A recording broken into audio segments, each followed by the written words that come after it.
Kaum muslimin yang semoga dirahmati Allah, makanan mempengaruhi sifat kita. Innallaha thayyibun la yaqbalu illa thayyibah. Sesungguhnya Allah itu baik, maha baik, dan tidaklah menerima kecuali yang dari yang baik-baik. Salah satu penjelasan ulama dari nas ini adalah makanan mempengaruhi sifat dan jiwa kita. Ada penjelasan yang unik dari ulama, di mana makanan salah satunya yang mempengaruhi sifat dan kejiwaan seseorang. Nas tersebut berbunyi, orang Arab biasa makan daging unta. Sehingga orang Arab mempunyai sifat dasar pencemburu dan keras sebagaimana sifatnya unta. Orang Eropa suka memakan daging babi, sehingga mereka mengatakan tidak punya sifat cemburu atau sedikit sekali. Orang Turki biasa makan daging kuda, sehingga gesit dan cepat bergerak. Dan orang Habasyah biasa makan daging kera, sehingga mereka biasa menari-menari dan sebagainya.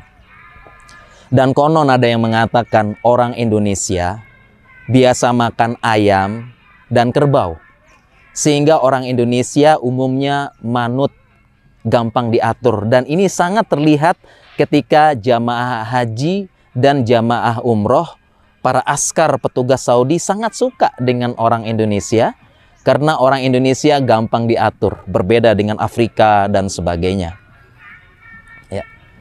Sehingga kaum muslimin yang semoga dirahmati Allah, kita sangat perlu memilih makanan, jenisnya, dan halal haramnya, dan semuanya sudah diatur dalam Islam.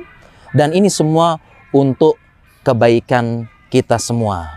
Demikian, wassalamualaikum warahmatullahi wabarakatuh.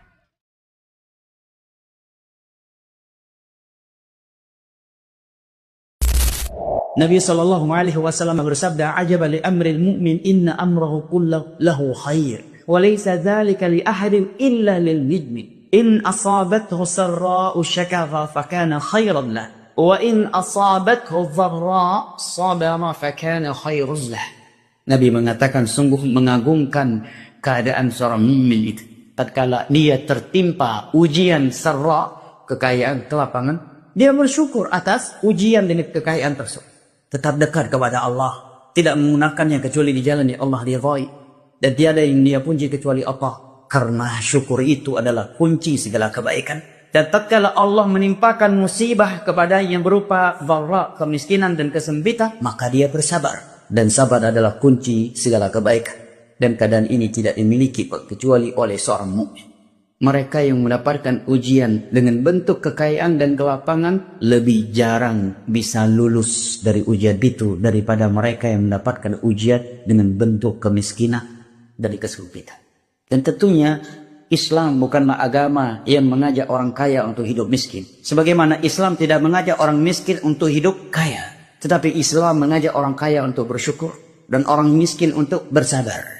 Dan Islam tidak pernah mengatakan kepada orang miskin, kentutlah kalian semua, Allah musta'an. Begitu kejamnya bahasa sebagian orang yang baru mendapatkan secuil dari dunia yang semu lagi menip. Emangnya ada orang miskin ingin jadi miskin? Dibego-begoin. Bahkan ada yang berani mengatakan semua orang miskin itu adalah orang-orang bego. Kalau mereka cerdas seperti saya, pasti mereka akan kaya. Orang seperti itu kalau ada di depan Anda, bukan Anda ikut cengar-cengir, mestinya langsung dipegang kepalanya, ruqyah dia dengan 30 juz Al-Quran.